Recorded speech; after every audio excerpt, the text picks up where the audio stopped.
ఈరోజు ధ్యానించేటువంటి రాజు పేరు యోవాషు, 8వ రాజు.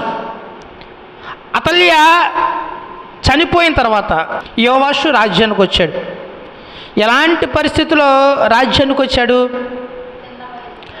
యెహోయోదా, ప్రధాన యాజకుడైనటువంటి యెహోయోదా 6 సంవత్సరములు దేవాలయంలో దాచి 7వ సంవత్సరాన ఏం చేశాడు అంటే అతల్య కాకుండా యోవాషును రాజును చేశాడు. అది చూసినటువంటి అతల్య ద్రోహము అని ఏడిస్తే యెహోయోదా ఏం చేశాడంటే ఆమెను చంపానని చెప్తారు.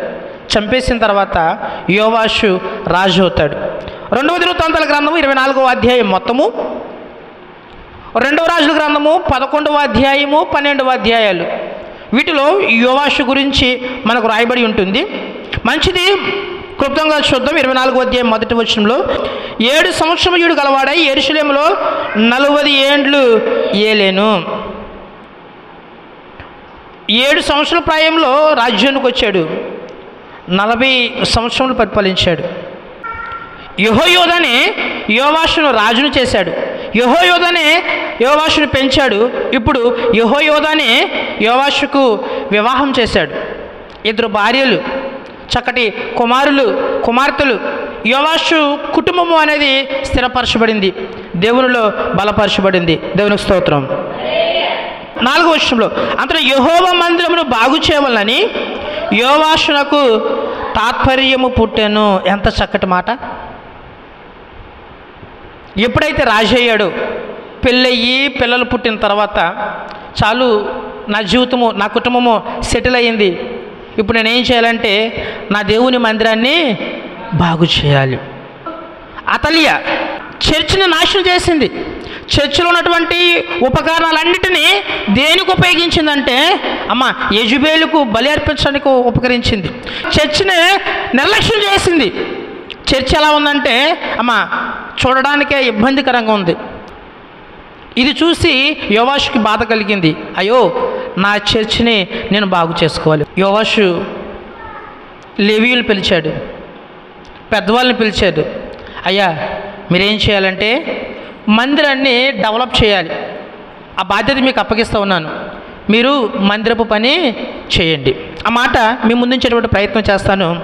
5వ వచనంలో అతడు యాజకులను లేవీయులను సమకూర్చి, మీరు యోధా పట్టణములకు పోయి మీ దేవుని మందిరము బాగు చేయుటకై ఇశ్రాయేలు అందరి యొద్ద నుండి ధనము ఏటాటా సమకూర్చుచు ఈ కార్యము మీరు త్వరపెట్టవలనని వారికి ఆజ్ఞ ఇచ్చాను. మీరు చర్చి కట్టాలి, ఆ చర్చి శుభ్రపరచాలి, ఆ పని చాలా స్పీడ్గా చేయాలి, త్వరగా చేయాలి. మీరు వెళ్ళి ఏం చేయాలంటే యోధా దేశంలోకి వెళ్ళి ఏం చేయాలి?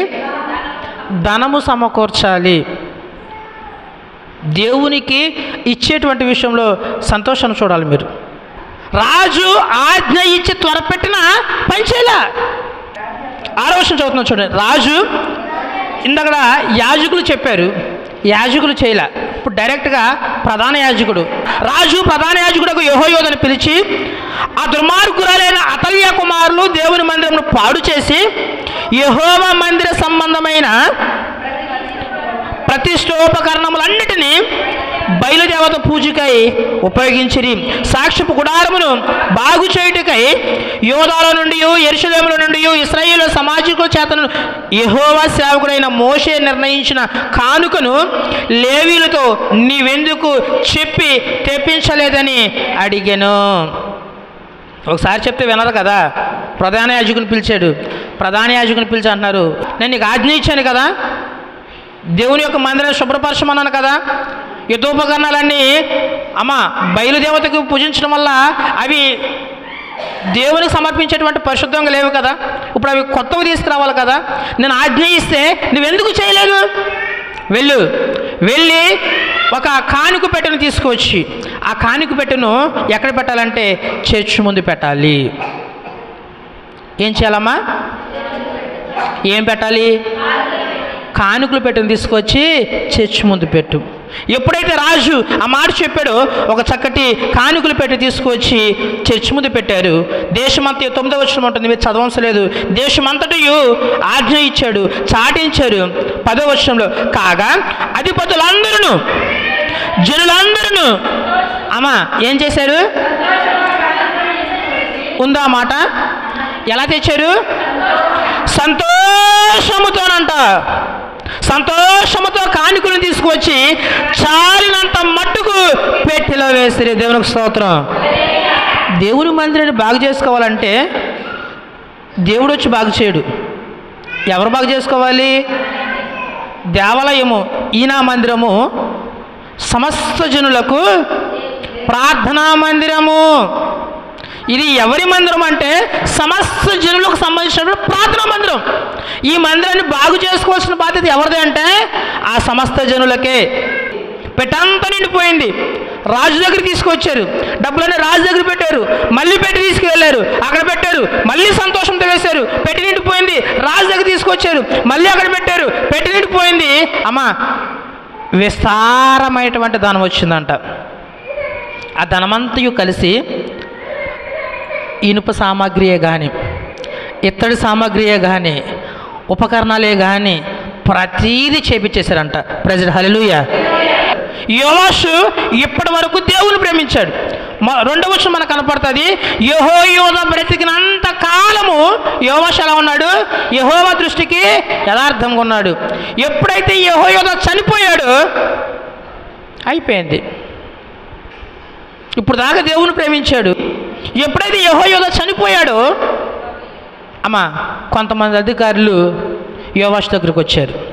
మరలా ఎత్తైనటువంటి బలిపీఠాలు, దేవతా స్తంభాలు, మరలా బయలుదేవతలోకి వచ్చేసాడు. మరలా విగ్రహారాధనలోకి వచ్చేసాడు. మరలా అమ్మ 18వ వచనం, జనులు తమ పితరుల దేవుడైన యెహోవా మందిరమును విడిచి. ఇప్పుడు దాకా మందిరము మందిరము మందిరం అని సంతోషంతో ఇచ్చినటువంటి ప్రజలు రాజును బట్టి ఏం చేశారు తెలుసా?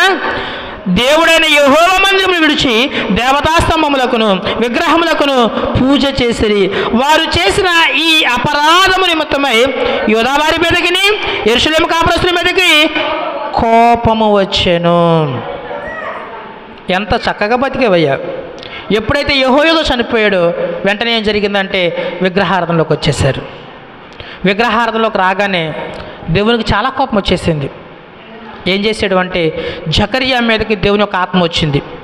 ఎవరు ఈ జకర్యా అంటే స్వయాన యెహోయాదా కుమారుడు. ఆ మాట కూడా మేము ముందుంచేటువంటి ఆ ప్రయత్నం చేస్తే 20వ వచనంలో, అప్పుడు దేవుని ఆత్మ యాజకుడకు యెహోయాదా కుమారుడైన జకర్యా మీదకి రాగా అతడు జనుల ఎదుట నిలబడి, మీరెందుకు యెహోవా ఆజ్ఞలు మీరుచున్నారు? మీరు వర్ధిల్లరు, మీరు యెహోవాను విసర్జించుదురు కనుక ఆయన మిమ్మల్ని విసర్జించున్నాడని దేవుడు సెలవిచ్చుచున్నాడా? నేను జకర్యా మాట్లాడలేదు. ఈ మాటలు ఎవరు మాట్లాడారు? దేవుని ఆత్మ జకర్యా మీదకి రాగా జకర్యా మాట్లాడాడు. అంటే దేవుడే జకర్యాలో ఉండి మాట్లాడాడు. ఏం మాట్లాడాడంటే, మీరందరూ రాజును బట్టి పాపం చేశారు, మీరు దేవుణ్ణి విసర్జించారు, సో ఇక నుంచి దేవుడు మిమ్మల్ని విసర్జించేశాడు. యోవాషుకు కోపం వచ్చేసింది. ఏంటి, నన్ను నువ్వు జనులందరి మధ్య ఇంత మాట అంటావా?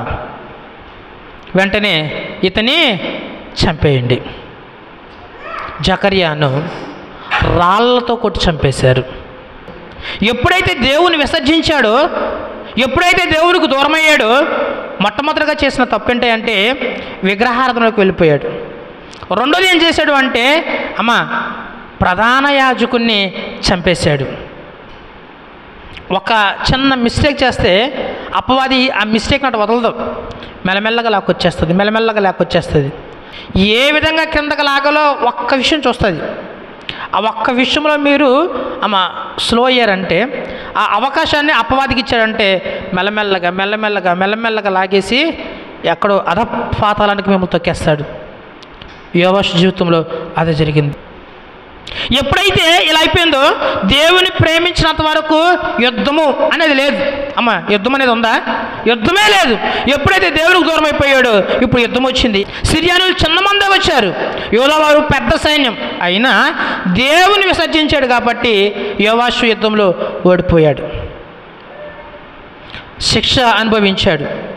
రెండవది తర్వాత వర్షంలో కనపడుతుంది, రోగి అయ్యాడు. తర్వాత వర్షంలో కనపడుతుంది, అతని అధికారులే యోవాషును చంపేస్తారు. మాట విన్నాడు అంతేనమ్మా. ఏమన్నాడు? అధికారులు మాట ఉన్నాడు. ఒకసారి ఇటు చూడొచ్చుగా.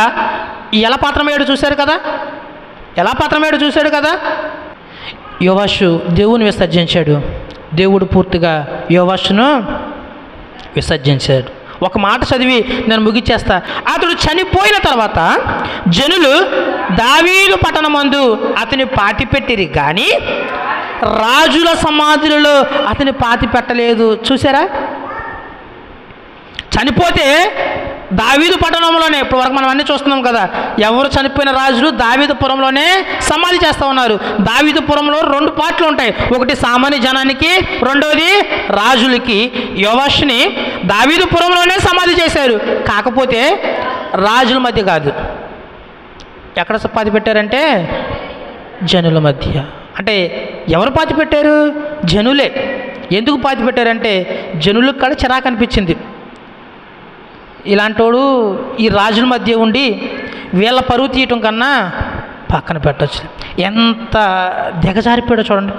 చనిపోయిన తర్వాత కూడా రాజునే రాజమర్యాదలలో రాజుల మధ్య కాకుండా జనాల పక్కన పాతి పెడతామంటే అంతకు మించి ఇంకేమైనా ఉంటుందో చూడండి. మీకు ఇంకొక విషయం చెప్తాను. ఈయన కాలంలోనే యెహోయోదా చనిపోయాడు కదా. అమ్మ, యెహోయోదాను ఎక్కడ పాతి పెట్టారు? ఇక మనం ఆ మాట చదివినట్లయితే, అతడు ఇశ్రాయేలీయులలో దేవుని దృష్టికిని తన ఇంటి వారి దృష్టికిని మంచివాడై ప్రవర్తించను కనుక జనులు దావీదు పట్టణమందు రాజుల దగ్గర అతను పాతి పెట్టిరి. ప్రజలు హల్లెలూయా. యాజకున్నేమో రాజుల మధ్య సమాధి చేశారు, రాజునేమో ప్రజల మధ్య సమాధి చేశారు. డిఫరెన్స్ మీకు అర్థమవుతుందమ్మా? కారణం ఏంటంటే యెహోయోదా నీతిగా ప్రవర్తించాడు, యోవాషు దేవుణ్ణి విసర్జించాడు. తీర్పు ఎంత క్లియర్గా ఉందో చూడండి. చిన్న అవకాశమే అని దేవునికి వదిలేస్తూ ఉన్నారేమో. ఎస్, దేవుని పని చేశాడు, పరిచర్య చేశాడు, దేవాలయాన్ని శుభ్రపరిచాడు, బలి అర్పించాడు, ఎన్నో చేశాడు. కానీ చిన్న మిస్టేక్ అతన్ని ఎంత దారుణమైన పరిస్థితి తీసుకొచ్చిందో. నేను ఇంత ప్రార్థన చేశానండి, ఇంత కానుకలు ఇచ్చానండి, ఎన్ని రోజులు ఉపవాసం ఉన్నానండి, ఎన్ని గొప్పలు చెప్పుకున్నా నీ ఒక్క నోటి మాట చాలు నిన్ను పాతాళానికి తీసుకెళ్ళిపోవడానికి. ఒక చిన్న మిస్టేక్ చాలు నీ జీవితాన్ని పలకరిందులు చేసేయడానికి. అందుకే ఎట్టి పరిస్థితుల్లోనూ, ఏ సందర్భంలోనూ అపవాదికి చిన్న విషయంలోనూ అవకాశం ఉండవద్దు. మీ నోటి మాట, మీ చూపు, మీ ప్రవర్తన, మీ విధానము, ఏ విషయంలోనూ అపవాదికి సోదవద్దు. దేవుని విసర్జిస్తే దేవుడు మిమ్మల్ని విసర్జిస్తాడు. దేవుని ప్రేమిస్తే యెహోయోదా దేవుని ప్రేమించాడు, రాజులు చేశాడు. యోవాషు దేవుని విసర్జించాడు, జనులు తీసుకెళ్ళి పడిపోయాడు. మీరు కూడా దేవుని ప్రేమించండి. దేవుడు మిమ్మల్ని తన కుడి పార్శ్వమున అమ్మా దేవుని కుమారునిగా నేను చేసి అమ్మా ఎంత భాగ్యాన్ని ఇస్తాడో.